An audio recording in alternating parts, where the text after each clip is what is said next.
Hello friends, welcome to my channel. This is Pramila Yadav. आज की class में हम डिस्कस करेंगे एक इम्पोर्टेंट टॉपिक, मोटिवेशन, अभिप्रेरणा, जो हर एक टीचिंग एग्जाम में 1 से 2 क्वेश्चन यहाँ से आते ही आते हैं। एक छोटा सा टॉपिक है, तो चलिए शुरू करते हैं। मोटिवेशन एक ऐसा प्रोसेस है जिसकी वजह से, मोटिवेशन की वजह से आप कोई भी कार्य शुरू करते हैं, उसे जारी रखते हैं और उसे अंत तक अचीव करते हैं, जब तक आप किसी एक पर्टिकुलर गोल पर नहीं पहुँच पाते। मोटिवेशन को लर्निंग की प्री रिक्विजिट माना है कि जब तक आप बच्चे को नहीं सिखा पाएंगे, जब तक बच्चा मोटिवेट नहीं होगा, तो सबसे पहले आपको लर्निंग करने के लिए बच्चे को सबसे पहले आपको मोटिवेट करना होगा। चाहे वो किसी भी तरह से आप बच्चे को मोटिवेट कीजिए, मोटिवेशन से ही लर्निंग हो पाएगी। अगर बच्चा लर्निंग करने के लिए मोटिवेटेड नहीं है, तो आप उसे किसी भी हालत में पढ़ा नहीं सकते हैं। चाहे आप कोई भी मेथड यूज कर लीजिए, बच्चा नहीं सीख पाएगा जब तक वो मोटिवेटेड नहीं होगा। इसका मतलब सबसे पहले आपको बच्चे को मोटिवेट करना होगा लर्निंग करने के लिए। एक बहुत इम्पोर्टेंट स्टेटमेंट दी गई B.F. स्किनर के द्वारा। उन्होंने कहा, motivation is super highway of learning, कि जो मोटिवेशन है, जो अभिप्रेरणा है, वो लर्निंग के लिए एक सुपर हाईवे या नेशनल हाईवे का काम करता है। कई जगह नेशनल हाईवे भी लिखा हुआ होता है, तो उसमें आप कंफ्यूज ना होइएगा। NH का मतलब क्या है? जिस तरह से नेशनल हाईवे पर आपकी गाड़ी फ्लोलेसली दौड़ती है, उसी तरह से अगर बच्चा मोटिवेटेड है तो उसकी लर्निंग भी उतनी ही फास्ट, उतनी ही अच्छी तरीके से हो पाएगी। अब मोटिवेशन के पीछे रीज़न क्या है? नीड है, आवश्यकता। मोटिवेशन के पीछे आवश्यकता होती है। वो आपने बहुत जगह सुना होगा, आवश्यकता ही आविष्कार की जननी होती है। इसका मतलब क्या है कि जब तक आपको किसी चीज़ की ज़रूरत नहीं होगी, आप मोटिवेट नहीं होंगे। आप पढ़ाई करते हैं, आप पढ़ाई क्यों करते हैं? क्योंकि आपको जॉब चाहिए। आपकी नीड क्या है? जॉब लगना है, आपने नौकरी लगना है, और आप मोटिवेटेड हैं कि आप पढ़ेंगे तो आपकी जॉब लग जाएगी। तो जो नीड है वो एक मेन फैक्टर होता है बिहाइंड मोटिवेशन के लिए। बहुत जगह नीड और मोटिवेशन को इंटरचेंजेबली यूज कर लिया जाता है। नीड को ही मोटिवेशन और मोटिवेशन को ही नीड कह दिया जाता है, क्योंकि जो मोटिवेशन है उसके पीछे रीज़न नीड ही होती है। जब तक आपको आवश्यकता नहीं होगी किसी चीज़ की, आप मोटिवेटेड नहीं होंगे। मोटिवेशन के टाइप्स में हम देखेंगे कि मोटिवेशन किसी भी तरह की हो सकती है, इंट्रेंसिक या एक्सट्रेंसिक हो सकती है, इंटरनल या फिर एक्सटर्नल हो सकती है। लेकिन कोई भी काम करने के लिए, उसे जारी रखने के लिए और उसे अंत तक अचीव करने के लिए आपको मोटिवेशन की ज़रूरत होती है। जो मोटिवेशन है उसके बिहाइंड और भी रीज़न हो सकते हैं। वो क्या क्या हो सकते हैं? आपका इंटरेस्ट हो सकता है, आपको पढ़ना अच्छा लगता है इसलिए आप पढ़ रहे हैं, आपको पढ़ाना अच्छा लगता है इसलिए आपने कोई भी एक प्लेटफॉर्म चूज किया, उस पर आपके व्यूज़ आ रहे हैं, नहीं आ रहे हैं, लोग देख रहे हैं, नहीं देख रहे हैं, आपकी कमाई हो रही है, नहीं हो रही, उससे आपको कोई फ़र्क नहीं पड़ता। बस आपको डिस्कस करना है, पढ़ाना अच्छा लगा, इसलिए आपने कोई भी प्लेटफॉर्म चूज किया और आपने वहाँ पे पढ़ाना शुरू कर दिया। उसमें आप कोई फ़ायदा नहीं देखते हैं कि मुझे क्या मिल रहा है, उसके लिए मैं कोई काम कर रहा हूँ। अगर आपका इंटरेस्ट है, आपको अच्छा लगता है, तो आपने वो काम करना शुरू किया। ऑब्जेक्टिव्स ऑफ लाइफ हो सकते हैं, आपका लाइफ में एक ऑब्जेक्टिव हो सकते हैं, उसके लिए आप मोटिवेटेड हो सकते हैं, क्यूरियोसिटी भी हो सकती है। ध्यान रखिएगा कि जो मोटिवेशन है, इसको प्री रिक्विजिट माना है किसी भी लर्निंग के लिए। लर्निंग के लिए सबसे ज़्यादा ज़रूरी होती है मोटिवेशन। देखिए, जो इंट्रिंसिक मोटिवेशन है, इसको हम इंटरनल मोटिवेशन या फिर पॉजिटिव मोटिवेशन का नाम देते हैं। पॉजिटिव मोटिवेशन क्यों कहते हैं? क्योंकि इस काम को करने में आपको खुशी मिल रही है, इसलिए आप इस काम को एक लंबे टाइम तक कर सकते हैं। इसका रीज़न आप स्वयं हैं। इसे जारी रखने के लिए आपको किसी बाहरी व्यक्ति या फिर बाहरी वस्तु की ज़रूरत नहीं पड़ रही है। जब भी बच्चा इंट्रिंसिक मोटिवेशन पर होता है, तो उसका जो एस्पिरेशन लेवल है वो एक हायर लेवल पर होता है। उसके जो प्रोसीजर है उसमें नोवेलिटी होती है, वो दूसरी चीज़ों को कॉपी नहीं करता है, अपने तरीके से अपनी क्रिएटिविटी बाहर लाएगा। कोई भी स्टूडेंट को आप इंटरनली मोटिवेटेड जब कहेंगे, जब वो कोई भी काम कर रहा है अपनी खुशी के लिए कर रहा है। देखो, बहुत बार ये एग्जाम्पल आता है कि कोई भी बच्चा है, वो एंट्रेंस एग्जामिनेशन की तैयारी कर रहा है, तब तक तो ठीक है, वो इंट्रिंसिक मोटिवेशन है एग्जामिनेशन की तैयारी करना। उसे पसंद है पढ़ना इसलिए वो पढ़ रहा है, लेकिन उसे डॉक्टर बनना है या फिर उसे इंजीनियर बनना है इसलिए वो पढ़ाई कर रहा है, तो वो एक एक्सट्रिंसिक मोटिवेशन हो गई कि उसके पास एक गोल है, उसे एक गोल दिख रहा है, उसके लिए वो काम कर रहा है। अगर उसे डॉक्टर नहीं बनना होता तो वो नहीं पढ़ेगा। ये होता है इंट्रिंसिक मोटिवेशन। जब बच्चा खुद से अभिप्रेरित होता है, उसे किसी बाहर का लालच नहीं चाहिए होता है, वो कोई भी काम करता है कि उसे खुशी मिल रही है। जब तक रीज़न ना दिया हो तो वो इंट्रिंसिक मोटिवेशन होती है। लेकिन जो एक्सट्रिंसिक मोटिवेशन है उसमें क्या है, एक्सट्रिंसिक मोटिवेशन को बाहरी अभिप्रेरणा कहा जाता है। यहाँ पर आपको कोई बाहरी व्यक्ति या वस्तु दिख रही है, उसके लिए आप वो कोई भी काम कर रहे हैं। बच्चा किसी भी काम में, किसी भी टास्क में इंटरेस्ट तब लेगा जब उसे आउटसाइड कोई भी एक लालच दिख रहा है जिसके लिए वो काम कर रहा है। एक जो इंट्रिंसिक मोटिवेशन है वो लंबे टाइम तक चलेगी, उसे क्योंकि आपको किसी रिवार्ड की ज़रूरत नहीं है, लेकिन तो वो एक लंबी रेस का घोड़ा कभी नहीं हो सकता है, वो एक शॉर्ट टाइम तक होता है। उसे आपको बीच बीच में हमेशा आपको रिवॉर्ड देने पड़ेंगे। देखो जो एक्सट्रिंसिक मोटिवेशन है इसमें इम्पोर्टेंट फैक्टर्स क्या क्या हो सकते हैं, रिवॉर्ड एंड पनिशमेंट हो सकती है, प्रेज और ब्लेम भी हो सकता है, और सक्सेस और फेलियर भी हो सकती है। आप पढ़ाई इसलिए कर रहे हैं कि आप एग्जामिनेशन में फेल ना हो जाएं, तो ये जो फेलियर है वो भी एक्सट्रिंसिक मोटिवेशन का ही एक फैक्टर है। सासू माँ के सामने बहुत अच्छा खाना बनाते हैं ताकि आपको प्रशंसा मिले ससुराल में कि हाँ हमारी बहू बहुत अच्छा खाना बनाती है।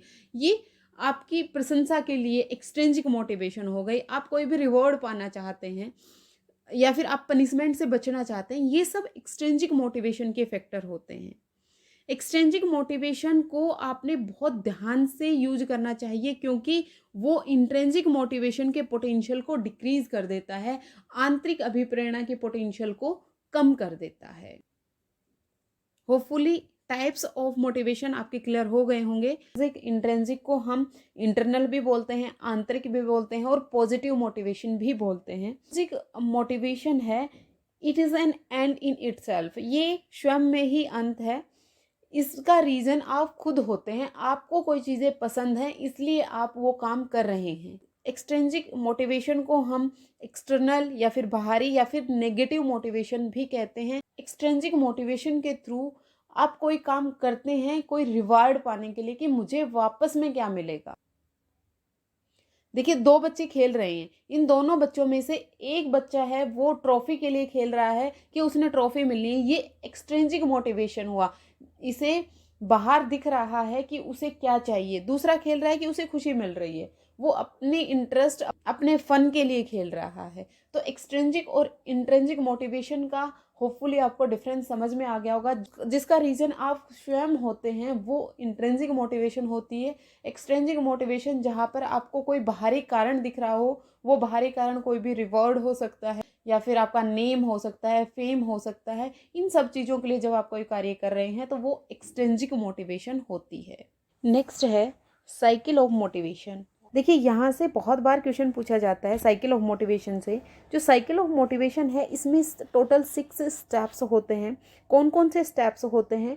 नीड, सबसे पहला जो स्टेप आता है, यहाँ पर सीक्वेंस पूछ ली जाती है कि जो मोटिवेशन की साइकिल है उसका सीक्वेंस क्या है। उसी में घुमा फिरा के आपको 4 ऑप्शन डाल दिए जाते हैं और आप उसमें कन्फ्यूज हो जाते हैं। तो आप ये ध्यान रखिएगा कि जो मोटिवेशन की साइकिल है इसमें जो फर्स्ट स्टेप है वो नीड होती है, आवश्यकता होती है। आप कम मोटिवेटेड होंगे जब आपको किसी चीज़ की आवश्यकता होगी, नीड होगी। मान लीजिए आपको नौकरी की नीड है, आपको जॉब चाहिए, तब आप मोटिवेटेड हैं। अब आपको चाहिए ड्राइव, ड्राइव को हम प्रणोद या फिर चालक भी बोल सकते हैं। अब वो चालक कोई भी रीज़न हो सकता है उसके पीछे, हो सकता है आपकी फैमिली की कंडीशंस अच्छी ना हो, आपको अपनी फैमिली को सपोर्ट करना हो इसलिए आप जॉब चाहते हैं, या फिर आप अपनी जो प्रतिष्ठा है, फेम है, नेम है, उसको पाना चाहते हैं इसलिए आप जॉब करना चाहते हैं, या फिर हो सकता है कि आपको बच्चों को साथ डिस्कस करना पसंद है, आपको बच्चों को पढ़ाना पसंद है इसलिए आपको जॉब चाहिए। कोई भी एक रीज़न जो आपको इंटरनल एनर्जी को जागृत करे उस काम को करने के लिए, उसको हम बोलते हैं ड्राइव। नीड हो गई कोई भी आवश्यकता कि आपको जॉब की आवश्यकता है। अब उस जॉब को कौन ड्राइव करेगा? आपकी जो फैमिली की कंडीशंस हैं वो हो सकती हैं, या आपका कोई भी एक रीज़न जो उसे ड्राइव करेगा, उसे हम चालक बोलेंगे। फिर आता है अराउजल। अराउजल होता है उत्तेजना की स्टेज, कि आपने हर हालत में अब तो वो काम करना ही करना है, चाहे जो भी हो जाए। तो जो आपकी ये भूख है, जो आपकी ये उत्तेजित अवस्था है, इसको हम बोलेंगे अराउजल। जब आप उस लेवल तक पहुंच जाते हैं कि अब चाहे कुछ भी हो जाए, मैंने ये एक्शन करना ही करना है, तो फिर आप उसके बाद गोल डायरेक्टेड बिहेवियर करते हैं कि आप उस गोल तक पहुंचने के लिए उसी के अकॉर्डिंग काम करते हैं। जब आप गोल डायरेक्टेड बिहेवियर करेंगे तो आप उस गोल को अचीव कर लेंगे। अब आपको अचीवमेंट मिल गई है। अचीवमेंट मिलने के बाद जब आपको जॉब मिल गई है, आपने वो अचीव कर लिया है, तो उस अराउजल का रिडक्शन हो जाता है, उस अराउजल का, उस उत्तेजना की समाप्ति हो जाती है कि आपको जो चीज़ चाहिए थी वो आपको मिल गई। अब आपके सामने दूसरी जॉब का कोई ऑप्शन है। मान लीजिए आपने प्राइमरी टीचर की जॉब यहाँ तक आपको मिल गई है, अब आप सोच रहे हैं कि आप एक लेक्चरर की जॉब चाहिए, आपको उससे ज़्यादा बढ़कर आपको कुछ चाहिए, तो एक नई नीड आ जाती है आपके सामने। फिर उस नीड को पूरा करने के लिए आपके पास ड्राइव आएगा, अराउजल आएगा, फिर आप गोल डायरेक्टेड बिहेवियर करेंगे, उस गोल को आप अचीव कर लेंगे, फिर उस अराउजल का रिडक्शन हो जाएगा। इस तरह से ये जो साइकिल है वो लाइफ टाइम चलती रहती है। तो चलिए नेक्स्ट देखते हैं, है कैरेक्टरिस्टिक्स ऑफ मोटिवेशन। मोटिवेशन की कैरेक्टरिस्टिक्स क्या क्या हो सकती हैं। मोटिवेशन एक साइकोलॉजिकल फिनोमिना है। देखो, जो मोटिवेशन है, चाहे कोई सी भी हो, चाहे वो इंट्रिंसिक हो या फिर वो एक्सट्रिंसिक हो, चाहे वो पॉजिटिव मोटिवेशन हो, चाहे फिर वो नेगेटिव मोटिवेशन हो, जो आपकी मोटिवेशन है वो हमेशा इंटरनल होती है। चाहे आप कोई भी कार्य अपने इंटरेस्ट के लिए कर रहे हैं या फिर नेम, फेम, रिवॉर्ड, प्रेस्टीज पाने के लिए कर रहे हैं, लेकिन जो मोटिवेशन है वो हमेशा इंटरनल होती है। मोटिवेशन एक साइकोलॉजिकल फिनोमिना है।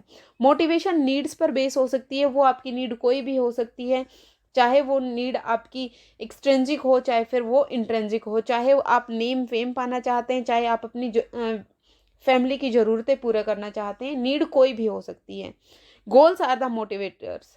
जो आप गोल डायरेक्टेड बिहेवियर करते हैं, जो गोल्स आप सेट करते हैं अपनी लाइफ के लिए, आपने गोल सेट कर लिया कि मैंने गवर्नमेंट जॉब पानी है, तो जो गवर्नमेंट जॉब का एक गोल है वो आपके लिए मोटिवेटर का काम करेगा, वही आपको मोटिवेट करेगा। Motivation is different from satisfaction. देखिए, जो सेटिस्फेक्शन है उससे मोटिवेशन अलग होती है।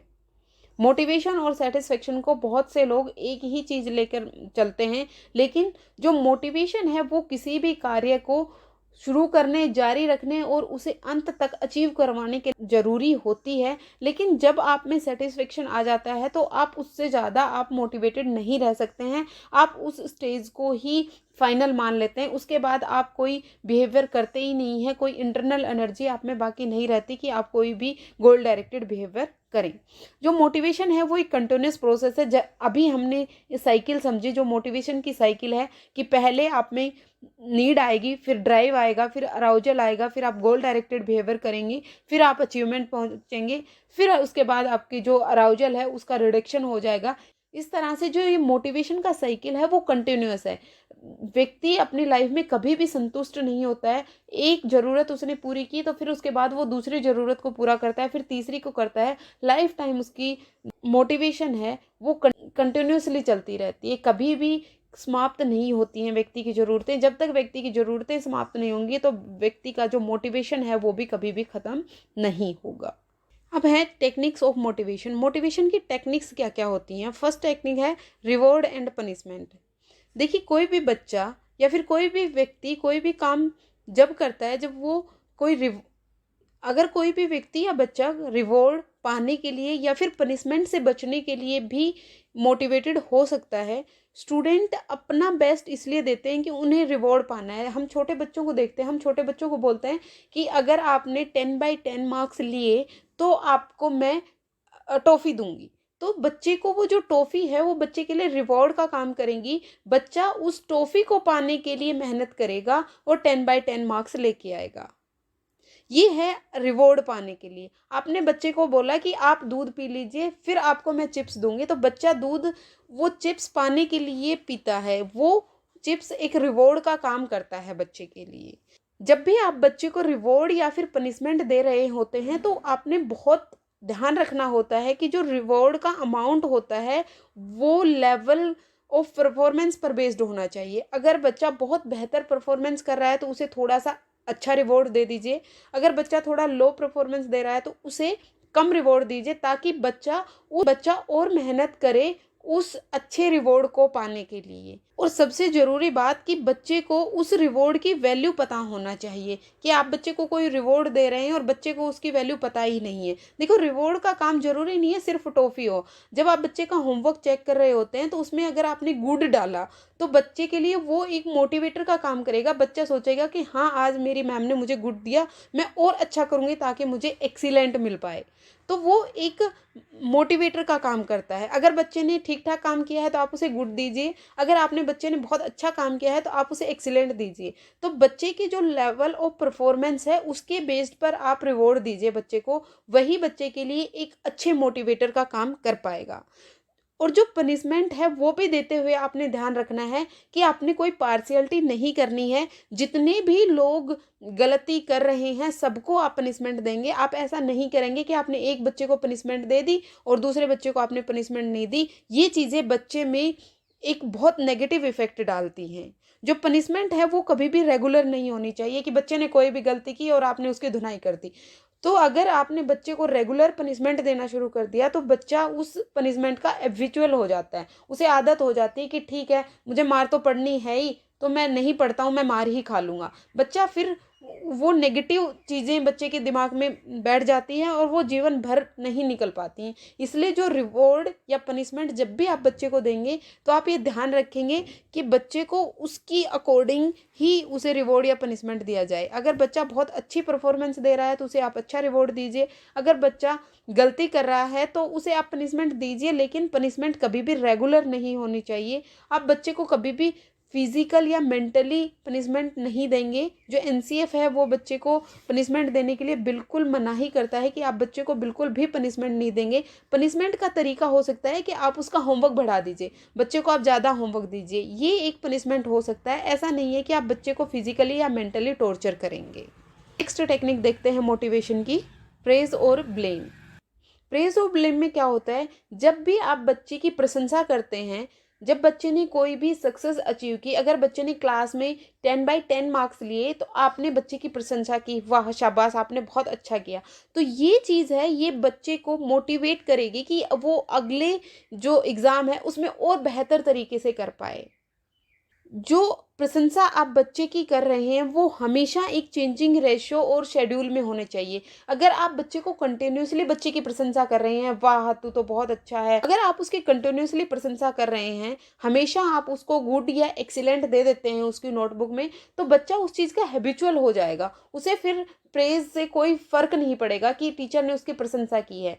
प्रशंसा आप हमेशा बच्चे की एक चेंजिंग रेशियो में दीजिए। आपने आज बच्चे की प्रशंसा कर दी, कल उसमें कोई कमी निकाल दी कि आप इससे बेहतर तरीके से कर सकते थे, तो बच्चा वो टीचर का एक्सीलेंट पाने के लिए और अच्छी मेहनत करेगा। आपने भी अपने स्कूल टाइम में देखा होगा, अगर एक टीचर रेगुलरली आपको गुड या एक्सीलेंट देती है तो आपको फ़र्क नहीं पड़ता है। आप सोचते हैं कि इस टीचर ने तो आपको हमेशा गुड या एक्सीलेंट देना ही है, तो आप उसको ज़्यादा ध्यान नहीं देते हैं। लेकिन एक टीचर ऐसा है कि उसे गुड या एक्सीलेंट पाना बहुत मुश्किल काम है, तो आप उसके जो होमवर्क को बहुत ध्यान से करते हैं कि कहीं भी आपसे मिस्टेक ना हो जाए। अगर आप परफेक्टली कोई काम करेंगे तब आपको गुड या एक्सीलेंट मिलेगा। उस गुड या एक्सीलेंट की वैल्यू करता है बच्चा। इसलिए जब भी आप बच्चे की प्रशंसा करेंगे, हमेशा एक चेंजिंग रेशियो में करेंगे, उसे आप कंटिन्यूसली ही उसकी प्रशंसा नहीं करते रहेंगे। दूसरी एक इम्पोर्टेंट बात है कि बच्चे ने जो अच्छा किया पहले आप उसकी तारीफ कीजिए। मान लीजिए आपने टेस्ट लिया, उसमें बच्चे ने कुछ अच्छा किया, कुछ गलतियां भी की, तो पहले आप बच्चे की प्रशंसा कीजिए कि आपने इस वाले पोर्शन में बहुत अच्छा काम किया है। फिर उसकी गलतियां उसे बताइए कि आपने यहाँ पर ये गलती की है, इससे आप और भी अच्छे तरीके से कर सकते थे।